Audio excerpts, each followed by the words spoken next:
The Sixth Doctor is where it gets so 1980s and pretty colourful. Colin Baker played the Doctor so mysteriously that you never know how he's going to behave and how he's going to react. I am the Doctor, whether you like it or not. He didn't like his previous incarnation, the Fifth Doctor. It's the most extraordinary improvement. On what? My last incarnation. Oh, I was never happy with that one. Why ever not? It had a sort of feckless charm, which simply wasn't me. He was suffering from regeneration side effects. Crushing boredom of eternity! Pretty dangerous as he was strangling his companion Perry, which is not very a good start.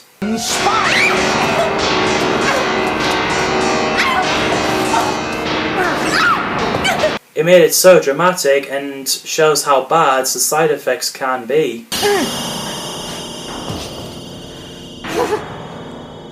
His patchwork costume is pretty colourful. I absolutely like it. It's pretty iconic and absolutely classic. And because of it, the audience can't seem to look away from him. You look dreadful. Dear, that is what people said about Beau Brummel. Remember him? And his rudeness is pretty funny. Neat, I remember you. You're the Chamberlain. Yes, that's right, sir. I don't like you. But, sir, I must get away from here. Then I suggest you start walking. The Twin Dilemma had an absolute classic cliffhanger. Now I'm going to kill you. In the scene where the Doctor's mentor, who was also a Time Lord, dies, it shows that the Doctor is still there. I shall miss you, old friend. I shall indeed. I think Colin Baker was one of the first Doctors that my mum watched. She was a kid during the 1980s. At one point, the Doctor got around to fixing the chameleon circuit. One of its functions is that it can change shape to blend perfectly with its surrounding environment. I see. Not yet, you don't. Where the TARDIS can change into other forms other than police box. Well, she hasn't done it for a long time. She's out of practice. It's actually pretty funny when it disguises itself as an organ.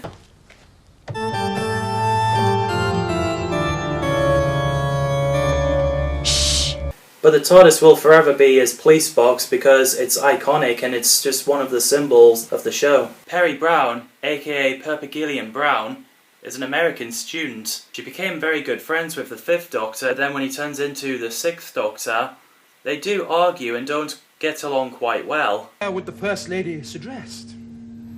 Well, I don't mind. But their friendship gets better in A Trial of a Time Lord season, which is where the regeneration is settling down. Is there any intelligent life here?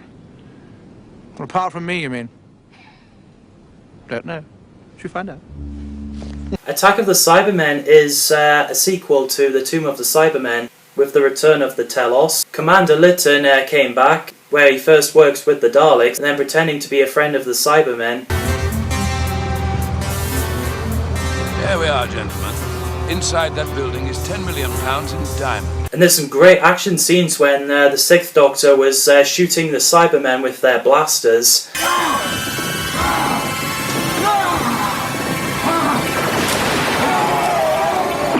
Colin really does pull off some action scenes.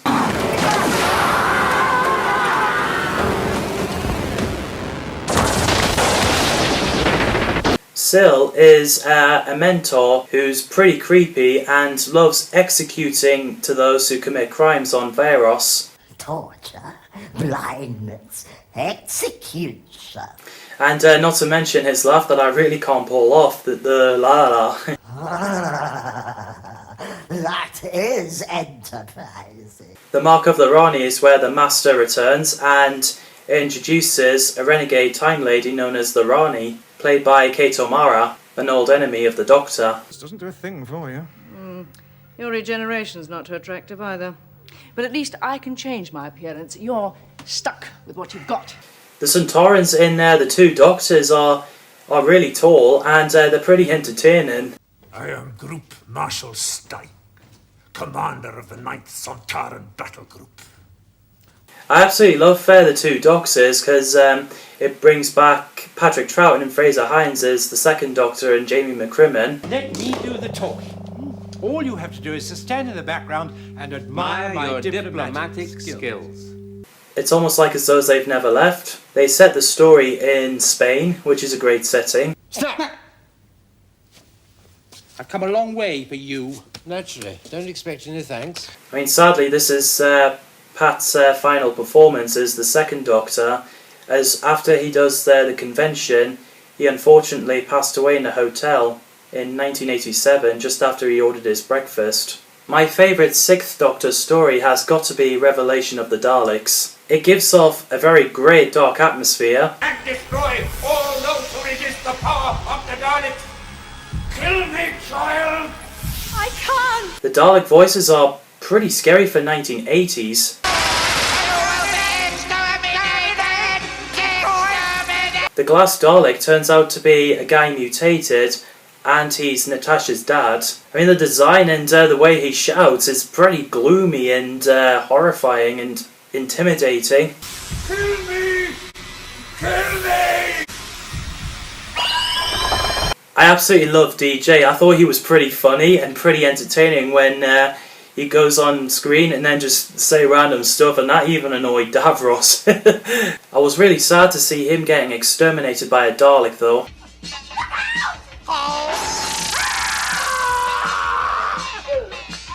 It was pretty much a jump scare where the Daleks came out of nowhere in the corridor and exterminated Tazenbecker. Do it. You will be exterminated! I thought Colin was really good as the Doctor. I do love his scene where he's talking to the great healer known as Davros. Your grave-robbing friends have now been exterminated! You will not hear the complaint again! Do you never do anything but kill? And you can tell Terry Malloy really loved his performance. To become masters of the universe! With you as their emperor. The story reveals that Davros can electrocute people from his hands like Emperor Palpatine. That tank was but a simple lure! A focal point for the assassin's bullet! And also explains why Davros in the modern era has silver hand, because his hand was shot off. Prepare the surgical unit! Such a foolish waste of energy! No harm in trying. I mean, it was originally to be the last story. I suppose anywhere will be peaceful after Necros. All right. I'll take you to... Instead of cancelling it, it was just an 18-month gap.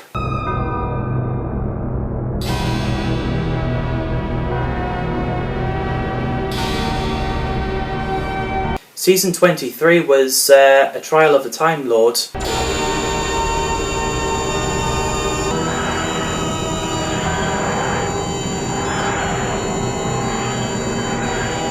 Where the Doctor arrived in the court and he was on trial. All my travellings throughout the universe, I have battled against evil, against power-mad conspirators. And it shows up on the screens of the Doctor's past adventures and the crimes that he may have committed. And rotten to the core, power-mad conspirators, Daleks, Sontarans, Cybermen. Where Syl came back. And some people argued if Peri actually died as her head was shaved off, and where one of the Mentor took her over.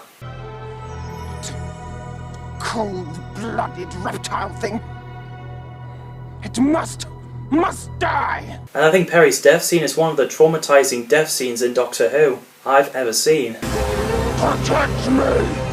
I am your lord and master!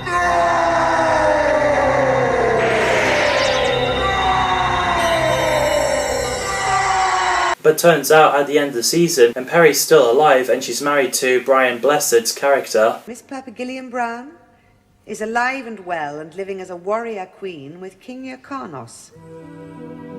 But while Peri left, Mel seems to be replacement and the Doctor is on the exercise bike. 25, 26, 27, 28, 29, 30, 31, 32, 33. And apparently he really doesn't like carrot juice. Carrot juice? It'll do you good. Honestly, carrots are full of vitamin A. The Valiard, the villain throughout that season, reveals to be the dark side of the Doctor. This is clear. Just a minute! Could you call him the Doctor? Darker sides of your nature, somewhere between your 12th and final incarnation. And I may say you do not improve with age. I think Michael Jaston really pulled off playing a terrifying evil Doctor.